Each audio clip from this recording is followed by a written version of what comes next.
presentamos El Reino de Dios con el Dr. Belsasar Núñez.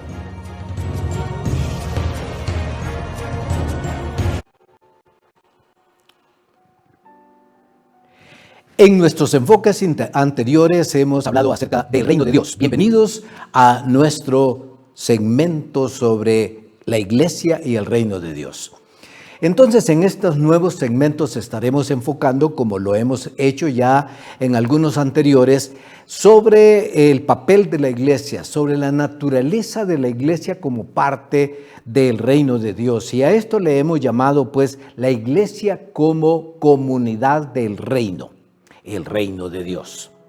Entonces, ¿qué es la Iglesia? En otra presentación anterior que hicimos, hemos hablado acerca de esas imágenes que se presentan en la Biblia acerca de lo que es la iglesia. Ahora vamos a ahondar un poquito en algunas de ellas en las cuales queremos enfatizar. Por ejemplo, queremos hablar de que la iglesia se relaciona íntimamente con el reino, pero no es el reino en sí.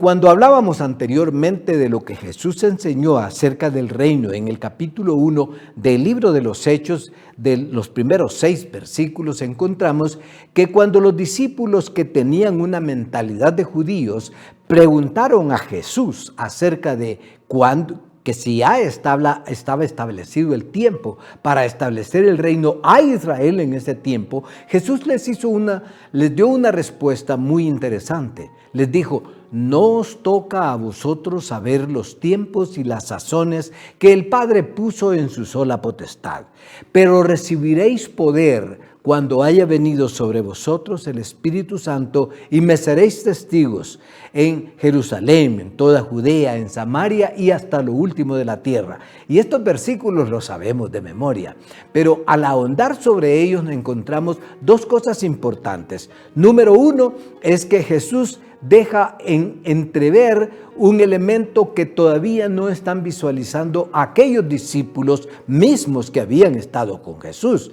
Primero, porque pensaban que el reino ya era tiempo de establecerlo o de reestablecerlo para Israel. Y segundo, que la respuesta de Jesús les da a conocer que este no es un reino así como ellos lo están pensando. El reino de una monarquía y de riquezas y de decisiones políticas y eso, sino que es un reino espiritual. Entonces, de ahí que se desarrollan dos teorías, bueno, entre muchas, podríamos decir, dos principales teorías acerca del reino. Que el reino se presenta ya en la iglesia ahora, que está presente de una manera espiritual. Y la otra teoría es que vendrá al final, cuando Jesucristo venga en su regreso, en su segunda venida, para establecer el reino de donde sale el mileniarismo o milenialismo.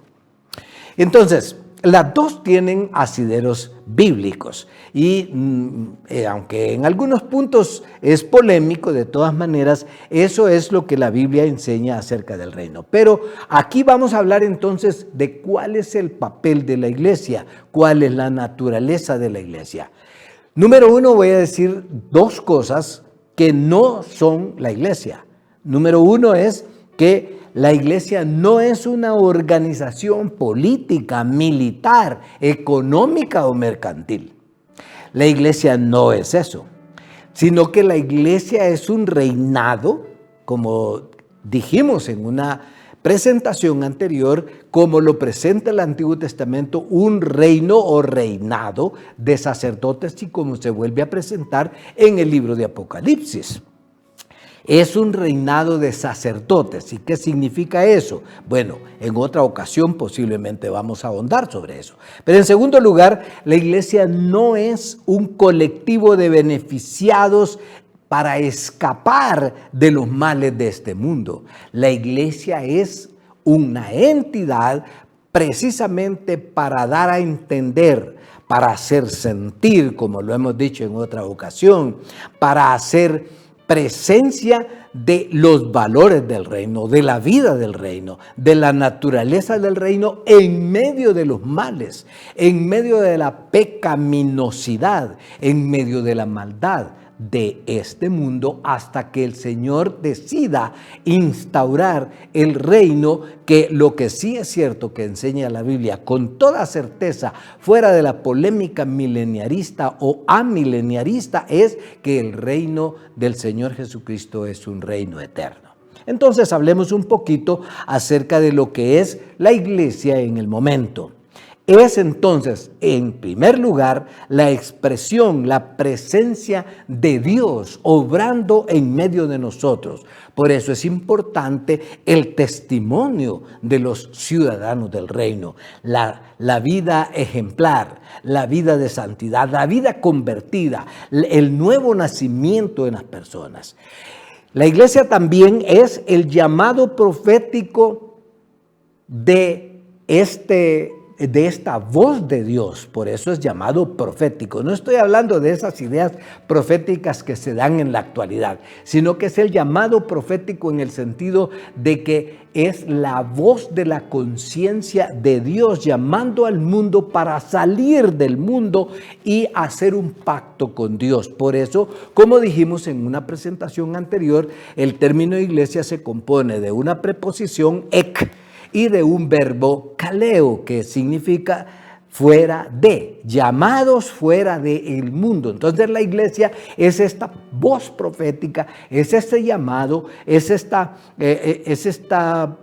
voz que se introduce en el mundo para decirnos a todos nosotros, salgan del mundo. Esta es la voz que se ve, podemos leer, por ejemplo, en los capítulos 17 y 18 del libro de Apocalipsis, cuando habla de la gran Babilonia, que es la ciudad del mal, de la opresión, del pecado. Salgan de ella, el llamado a salir de ella. En tercer lugar, es o debe ser, que no siempre lo es, el modelo del estilo de vida del reino. Es decir, que esta iglesia tiene que modelar, y esta es la parte difícil muchas veces para nosotros. La iglesia tiene que modelar cómo se vive la eficiencia del reino entre nosotros. Entonces, ¿qué es lo que necesitamos entender aquí? Que Dios nos está llamando entonces, no necesariamente a participar en una comunidad política en donde las decisiones se toman por altos jerarcas, en donde hay posiciones, en donde hay jerarquías, etcétera. Eso se inventó a partir de la comodidad que la iglesia hizo a partir del siglo IV en la historia de la iglesia, y que se fue a la comodidad del imperio. Y se inventaron esas jerarquías y esos posicionamientos de que unos son allá y otros son acá. En el reino de los cielos, ya Jesús lo dijo, y todos nosotros que hemos leído la Biblia lo entendemos porque lo hemos leído cantidad de veces en los dichos del Señor Jesucristo. En este reino, entre ustedes, les dijo a los discípulos, capítulo 20 del Evangelio de San Mateo, entre ustedes no va a ser así. ¿Por qué? Porque dos de los discípulos querían uno estar a la derecha y el otro a la izquierda del reinado físico, político, económico que ellos tenían en su mente del reino. Entonces la iglesia no es esa jerarquía que nosotros vemos en la actualidad y que se ha filtrado también en la iglesia. Eso no es, sí, porque en el reino de los cielos, les dijo, las cosas no van a ser así, sino que el que es menor, el que es más siervo, el que mejor sirve, el más pequeño en el reino de los cielos, es grande. Es grande. Es decir, el más pequeño, mejor dicho, en este mundo, visto desde este mundo, es el más grande en el reino de los cielos. El que quiere ver las cosas de la manera más sublime, más alta, tiene que aprenderlas a ver de la manera más humilde y más sencilla. Entonces, por eso es que encontramos también en el libro de Apocalipsis que una de las imágenes sobresalientes de la iglesia es la imagen de la ciudad que desciende del cielo con 12 puertas. ¿Y qué pasa en esa ciudad? Las calles son de oro, porque esto marca el contraste total de lo que es la iglesia, de lo que es el cristiano, de lo que es la organización de la iglesia como comunidad del reino, en contraste con los valores y las maneras de este mundo. ¿Qué sucede? Que esas riquezas que la gente pone como en lo más alto, que todos nosotros en este mundo ponemos en lugares privilegiados o escondidos o protegidos, como el oro, que marca lo máximo de las riquezas de este mundo y que lo ponemos en la máxima posición para dar a entender que eso es lo máximo de las riquezas en el reino de los cielos. La iglesia va a pisotear, va a andar en calles de oro. Allí el oro va a estar por debajo de nuestros pies. Entonces la iglesia está aquí no para ser una institución política, no para ser una institución financiera, no para ser una institución monárquica del estilo de los reinos de la antigüedad, sino para hacer presencia del reino de Dios con sus valores, que son paz, equidad, justicia, santidad, adoración, lealtad a los valores del reino de Dios. Eso es a lo que todos nosotros estamos llamados a ser y a pertenecer en la iglesia de Dios. Hemos presentado El Reino de Dios con el Dr. Belsasar Núñez.